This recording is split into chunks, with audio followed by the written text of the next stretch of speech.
Joining us this morning is Manila 3rd District Representative Joel Chua, a member of the House Committee on Justice, as the impeachment hearing proper against Vice President Sara Duterte gets underway. Good morning, Congressman. Thank you for being here on the program.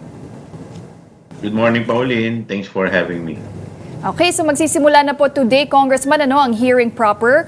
What can the public expect from day one of the hearings? Magkakaroon na po ba ng presentation of evidence today? Well, for now, we will be basically laying all the ground rules or the guidelines that will guide us, all throughout the hearings.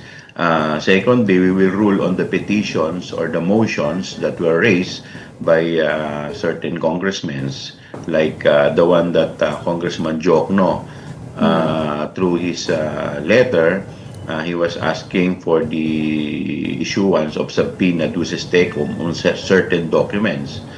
And of course, we will also set the hearing, the next scheduled hearing, and we will also determine the witnesses, possible witnesses, and the resource persons.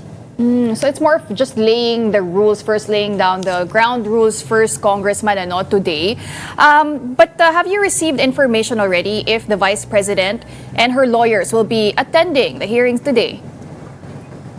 I have yet to receive information with respect to the attendance of the Vice President.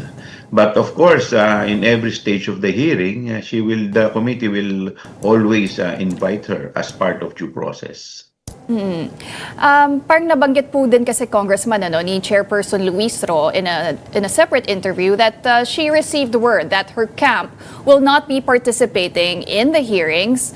At tell us, Congressman, ano po ba yung implication of their non-attendance in this stage of the impeachment process? Well, she is waiving her right to present evidence, and not only that, perhaps it will only shorten the hearing. How so, Congressman? Siyempre kasi sa committee hearing, they will be allowed to present evidence. But some are already criticizing her dun po sa answer na sinubmit po nila. So the chairman is and the members of the committee, we are giving her every opportunity to present her evidence. Kung hindi siya magpe-present dito, then we have no choice except to admit everything that is in the complaint. Per actually, on the part of Attorney Michael Poa, parang nabanggit din po niya na there will be nothing to gain from attending the hearings because the defense won't even get an opportunity to cross-examine witnesses. Can you walk us through the procedure, Kong Joel? Why were the rules designed this way? Well, this is basically the determination of probable cause only. Ito kasi kumbaga parang the Committee on Justice is acting like parang piskalya, kumbaga sa korte, So yung proper presentation of evidence will be in the Senate when the full-blown hearing is conducted. In the meantime, dito sa amin, determination of probable cause lamang. Okay. So tama po yung nabanggit ni Attorney Poa. They won't be getting a chance to cross-examine and to counter all this evidence. Magagawa pa po nila yan, if ever, kung iaakyat sa Senate. Members of, they are allowed to cross-examine. The lawyers are allowed to cross-examine their witnesses or our witnesses pagdating po niya sa Senate. But dito naman, they are also allowed, but yung members po ng committee. So, may mga allies din naman po sila na nandirito. They can at any time always ask questions. So, if ever gusto po nila mag-cross-examine, kailangan po nila ito idaan sa iilang miyembro ng committee. Tama po ba, Congressman? Yeah, tama naman po. Well, apart from that, from saying there's nothing to gain from attending the hearings, no, sinabi po nila they're also questioning the constitutionality of the proceedings, Congressman. Ano, they're citing violations of due process, na may double standards daw po, and the failure to state ultimate facts. Could these arguments still potentially derail or delay the proceedings once again? Basta't kami tuloy-tuloy lang dito sa House, it won't bother us. It will not affect the committee hearing as long as we are guided by the rules, by the House rules. Well, as you mentioned earlier, Kong Joel, no, there are several pending motions that will be tackled today. Among them, the request of Representative Shell Diokno to subpoena documents from the AMLAC, from NBI, Ombudsman. There's also the request for the protective custody of Ramil Madriaga. And you will also be tackling the possible conflict of interest over the entry of appearance of attorneys Michael Poa and attorney Reynold Munsayak. What will happen later, Congressman? Ano, magkakabotohan po ba dyan? And what factors will the members consider in deciding over these pending motions? If any member will oppose or will object, magkakabotohan. Otherwise, wala namang magiging botohan. Pero anong tingin nyo, Congressman? Do you think members will be voting in favor for all of these pending motions? Well, I cannot guess kung ano yung magiging botohan namin mamaya. But ito naman kasi part naman ito talaga ng proceedings. But you personally, Kong Joel, what are the key pieces of evidence or testimonies that you will be looking out for? Well, of course, I'm interested dun sa statement ni Madriaga. Although Madriaga already executed an affidavit, of course, I wanted to verify and authenticate all the contents thereof. So, yun, gusto natin marinig yun, no?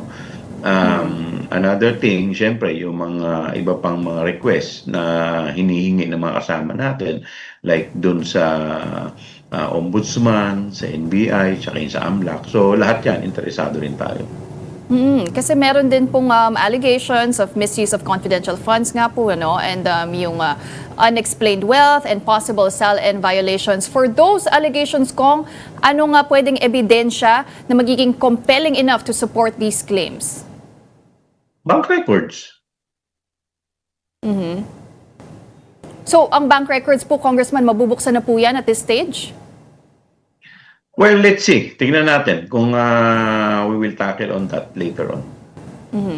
And since you're just determining probable cause, dito nga po ano, sa hearing proper, is the mere existence of sufficient or wealth, siguro yung mga transfer of money, ano, is that already enough to prove na merong nga pong unexplained wealth, merong misuse of confidential funds, or kailangan clearly establish na rin that these were obtained through unlawful means? If there is disparity between the SALN of the Vice President and the assets or bank records, no, yung content ng bank records niya, so merong probable cause. Yung establishing ng talagang guilty or not, sa Senate pa yun. Sino-sino pa pong mga witnesses ang maaasahan po natin dito sa hearing proper, Congressman? Siyempre, yung sa COA, we will also subpoena COA at kung sino pa yung mamaya, mga hihingin ng mga kasama nating congressman.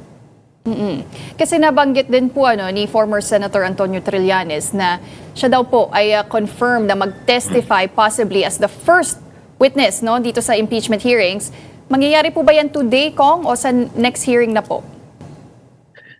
Hindi pa ako aware about the presence of former Senator Antonio Trillanes as possible witness. So nabasa ko para na lamang to dun sa mga statement. So let's see mamaya kung ano mangyayari. Kung how crucial is it for the committee to also secure yung custody nga nitong si Ramil Madriaga? Kayo personally nabanggit nyo kanina na you're interested to really hear what he will be saying. Ano po ba yung risk then if the House doesn't secure the custody of Mr. Madriaga? I think a few weeks ago, there was an attempt on the life of Madriaga. So, syempre, vital yung statement na sasabihin ni Madriaga.